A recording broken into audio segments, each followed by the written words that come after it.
I never consider myself to be higher up in some way than any other employee at my company.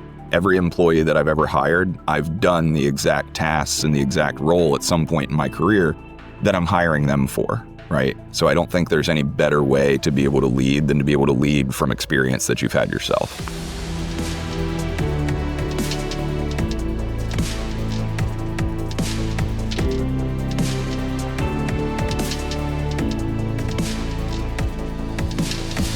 How do leaders prepare for a future that's evolving faster than they can predict? Welcome to the Care to Lead podcast. I'm your host, Cynthia Corsetti, and today we have an incredible conversation lined up for you. Joining us is Aaron Cirksena, a leader who thrives on the intersection of finance, technology, and innovation. Aaron is a founding partner at MDRN Capital. Aaron has become a thought leader on preparing for a future where the only constant is change. Today, we're diving into his insights from his recent feature in Authority magazine to leadership and everything beyond. Welcome, Aaron. Thank you for joining us. Thanks for having me, Cynthia.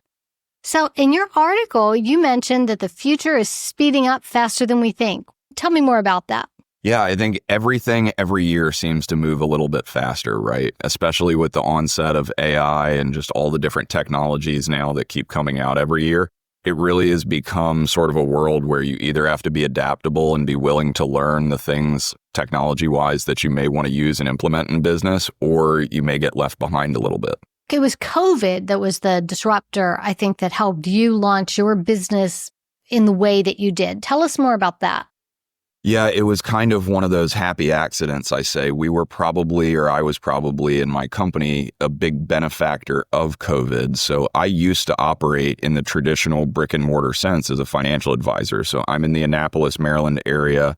We had nice Class A office space in the downtown area of Annapolis near the Naval Academy. And pretty much all of my clients over the first almost decade of my career were built around the Maryland, Virginia, DC area, right? People that were local to me.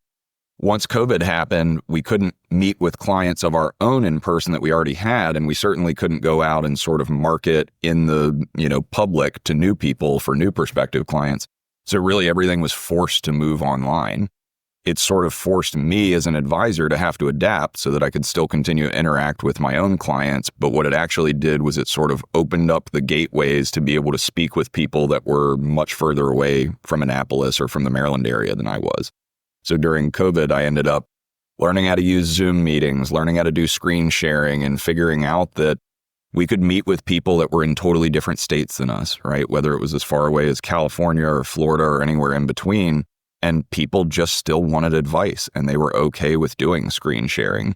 And then the odd part was after COVID ended, that still kind of continued. People still were comfortable and almost felt it was more convenient doing meetings over Zoom than it was having to drive to our in-person office. So that was sort of the start and the formation of MDRN Capital was basically when I realized that was to say, okay, maybe we don't really need this brick and mortar office space anymore. Maybe we can continue to operate virtually in this way. That's really interesting. It's funny because I've been doing Zoom. I started executive coaching in 2011 and have clients all over the world. And I'd been on Zoom. And when COVID hit, I'm like, people, get off my platform. You're slowing it down.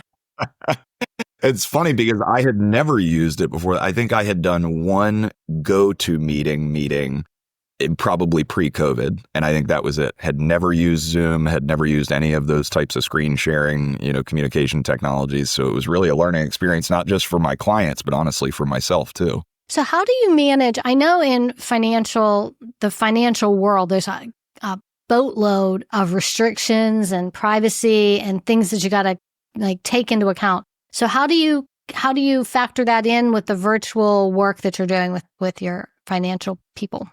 Yeah, basically every rule and regulation that we had to follow in the brick and mortar world, right? Whether it meant client confidentiality, keeping, pertinent documents or client privacy documents in locked away cabinets, right? Like all of these little things, having certain IT requirements.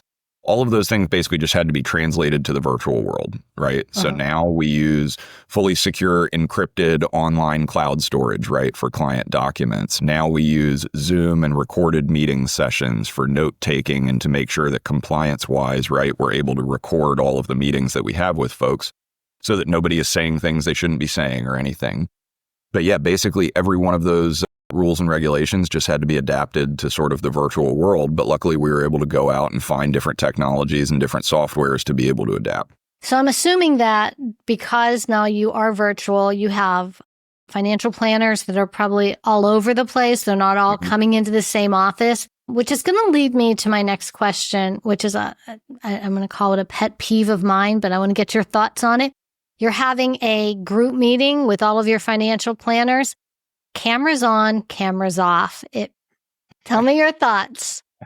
So we have actually made it a mandate for our internal employees and our advisors. We do cameras on, so that way we know everybody is actually there. Nobody is driving in a car just on their phone, right? Jumping into a meeting where we're all on it. So we do cameras on when we're on Zoom.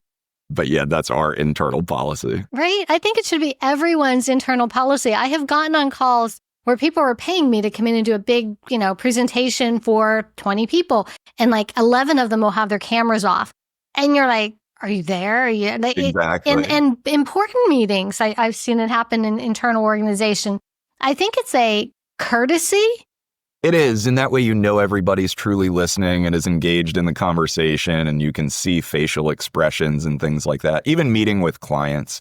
We'll generally, people's Zoom cameras, if we're meeting with prospective clients, will start off. We'll usually ask them if they don't mind turning it on, because it's very difficult when you're speaking to somebody to gauge whether they're understanding you or to gauge how closely they're listening to you if you can't actually see them, right? I even take that, I'll tell you, I take that a step further, and I teach my clients this as well. So if you're a leader and you have 15 direct reports, you can use Teams, you can use chat, you can use all of these different methods of communication, and you're not always going to have time to get on a video call. I use with my teams and my clients a video app called Marco Polo. I don't know if you've ever used it, but I love it because when I talk into Marco Polo, first of all, it takes a little getting used to, because when you're recording, you're looking at yourself just like if you're on a Zoom call, so you're like fixing your hair and all that. Right. But once you get over that, you're able to speak and see your own tone, how you're coming across. And the same thing when they respond. So instead of like sending someone a Teams message, you can just jump on Marco Polo and say, hey, Joe, I was thinking about this from that meeting yesterday. What are your thoughts? And you're getting tone, you're getting body language, you're getting eye contact, and then they can respond in kind. I think from a communication standpoint, video is just the way to go. 100%. We built our entire training system using similar software called Loom to basically record short videos and things like that, to be able to do trainings on different softwares for when we're onboarding advisors or when we're onboarding operations personnel. But yeah, video, there's no substitute. It's just you can put things into Word format, you can put things into PDF documents, but being able to have an actual video, just like, people learn so much from YouTube nowadays, being able to actually have a video showing somebody how to do whatever task you're asking them to do, there's just no substitute for that. Yeah, I'm married to a surgeon, and he was preparing for surgery, and he was looking on YouTube, like, what are you doing? He goes, I just want to see the newest way they're doing this. I'm like, I don't want my surgeon looking on YouTube. But I think it's out there for everyone. You never stop learning, right? Right. Leaders are often caught like in this struggle between like maintaining stability within their teams and innovating. So how has this worked for you, and what have you done to grapple with challenges like this? Yeah, it can be tough because you do want to feel like you're constantly innovating and constantly getting better. But at the same time, you want to make sure you're not doing that to a degree where you're changing things that are already working well for you. So earlier this year, I brought in a chief operations officer that really handles sort of all of the day-to-day operational side of the business. And he's really almost become my counterpart and a good devil's advocate to sometimes my creative brain thinking, where if I'm looking at a new technology or a new way of doing something within our business, I can run it by him, and he's going to have a different way of thinking about it than I am. He's going to be thinking about everything from the operational side, whereas I'm just thinking about it more from the client experience side, let's say. So whenever you're looking at changing a process, changing a technology, changing a way that you're doing business, you want to make sure that it's going to be a positive in all aspects, right? And so to have somebody else that we can bounce those things off of that's going to be thinking about it differently than I maybe do, That's just been really, really helpful because it's allowed us to take a step back and say, do we really need to change this when what we're doing in this area is already working well? Or are we just sort of looking for the next thing or looking for, the next innovation that doesn't really need to be there? Tell us a little bit more about Modern Capital, how many employees you have, what your ideal client looks like. Mm-hmm. So we've got probably around 20 advisor members now. We've got about 8 additional support staff. So we're nearing probably 30 as our head count overall. But really, our ideal client is going to be anybody that's saved north of $500,000 throughout the country that's at least getting somewhat close to retirement. And I would say somewhat close being anywhere between 5 and 10 years out, or people that are already in retirement. And really, we have a specific focus on distribution planning, right? Planning for the phase of life where you're no longer maybe putting money into accounts, but you're starting to get close to or into the phase where you're actually needing to take money out of accounts. And it's a very different phase of life that needs, just different tools typically than what you do during the accumulation phase. So that's sort of our ideal client. And we handle a lot of things that frankly, most firms just don't touch, whether that's doing tax plannings and annual tax filings for clients that we actually cover the cost of, either with our own partner CPA firm that we have that we can refer people to that they work virtually as well. Or if people have a local CPA that they like working with, we can still cover the cost of them continuing to work with their local CPA. Same thing on the estate planning side. So we have a nationwide estate planning firm that we partner with that will jump into virtual meetings, create trust documents, wills, powers of attorneys. Basically everything in an estate planning package somebody could need, we cover the cost of that service for clients of ours. We've got an entire Medicare team that just helps folks with Medicare supplement planning. So we've really tried to make Modern Capital a true one-stop shop for basically anything that somebody could need along their journey during a retirement. All right, I'm going to ask a dangerous question. What do you think is going to change in the upcoming 4 years? I think there's going to be a lot of change. I think some of it will probably be positive, some of it might not be. But overall, I think during the next 4 years, we're probably going to see a rollback in some regulation that we've had, not just in, my business, but in probably all businesses. I think anybody that's tried to start an LLC or gone into any sort of path like that has realized the amount of red tape that there is and just kind of the lengthy bureaucracy that there is when trying to get a business up and running. I think we'll probably see some of those things start to come back. Right. But overall, I think there's going to be a lot of change, not just in regulation, but in technology that exists, in further, adoption of things like AI in different industries and use of, different communication softwares like ChatGPT to be able to help people become more efficient.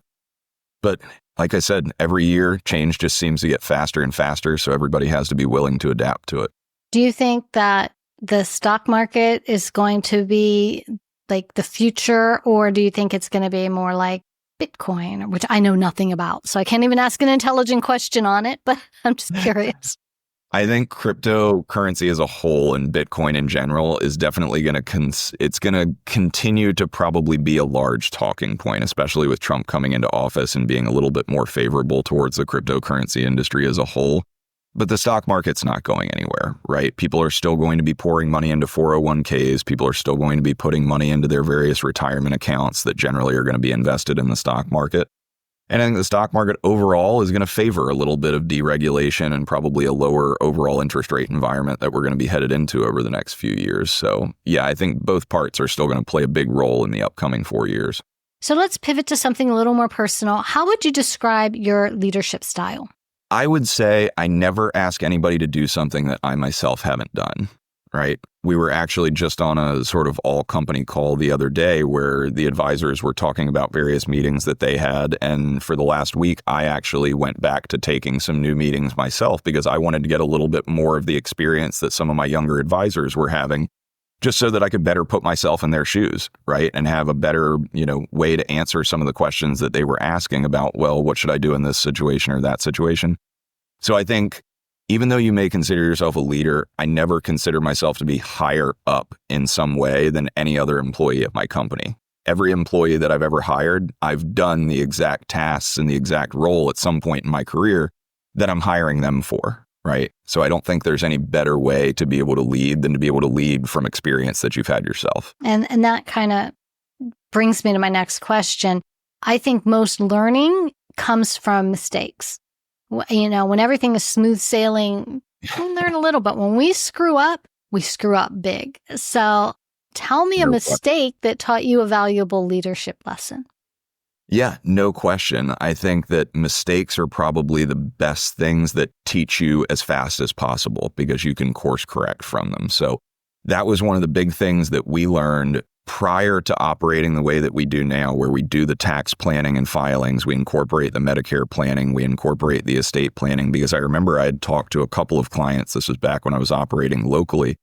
Those were really things that they were all looking for. And there were a few clients that I probably missed out on by not offering those services at the time. And so it really stuck in my head that when we ended up going through COVID and we said we're going to cut the cord of the sort of physical office space, that was one of the first things that I knew I wanted to offer, was a more holistic service where we're not just looking at people's investment management, but we're really looking at pretty much everything in their financial life when it comes to their retirement planning.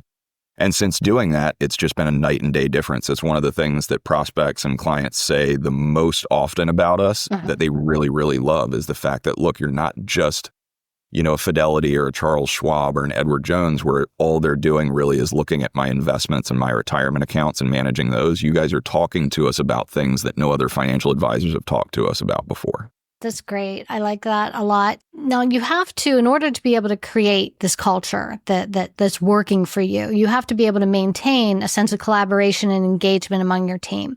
And when they're all remote, that can be challenging. That's why we have the cameras on. Yeah, but exactly. Tell me what you do to go about keeping that collaboration and engagement. Yeah, it's probably the most challenging thing about operating a remote company is keeping that company culture, right? Keeping that interaction alive and well between just all of the team members that we have, basically. It was easy when there was maybe only 3 or 4 of us, right? As there becomes 20, 30, 40 members of the team, that starts to get a little bit more difficult. So just this last year, we had an all-team get-together where we all took the entire company on a trip. We went down to Florida. But it was a great time for everybody to be able to get together in person, whether you're an advisor or an operations staff member. So doing things like that are great, not just for company culture, but as a way that the whole company can really get together, see each other in person still for a little bit. But beyond that, we do team-wide meetings every Friday, right? So every Friday, the first thing that we all do in the morning is we have an hour-plus long session where everybody gets on Zoom together. We basically either go over questions, we have, teaching moments in those sessions, but it's just a way that we can get the entire company together basically on the same call. So it still gives as much of that in-office feel as you can have when you're operating remotely. So if I were to ask you the biggest challenge that you face because every organization faces challenges, and if you say you don't, we know you're lying. So what would you say is the biggest challenge that you face operationally? I'm not talking about like big, Yeah. No, it really, when operating a remote company, I think the biggest challenge is hiring people that are going to be comfortable being self-accountable, right? Because when you're in a remote environment, you're not having a direct superior or manager who's constantly in the office, sort of not looking over your shoulder, but just there to be able to tell you what to do at any given moment, right? When you're operating in a remote environment, you have to know how to use your own time productively. If somebody, that you had scheduled for a meeting decides to reschedule, you've now got an hour that, you could do whatever you want, but if you want to use it productively, you can either go back to creating a financial plan for somebody else that you're scheduled to meet with. You can watch a recording of a previous meeting you did to maybe see how you can improve. So it's really making sure that as we hire people, whether they're advisors or operational staff members, that we're hiring people that know how to use their own time productively and can do so without having a direct superior being right next to them to tell them what to do at all times. Honestly, I think sometimes it's also hiring people whose family understands what it's like for them to work at home, because it really is a mindset that when you go to work, you're at work. And if you have, people coming in and out and interrupting you and expecting you to still run errands and things through the day, you can't stay in that professional mindset. So it's really a training for the whole family, for everyone in the house. There's no question. I think that was one of the biggest sort of adaptations that not just myself, but really everybody that we hired had to make basically when COVID happened, right?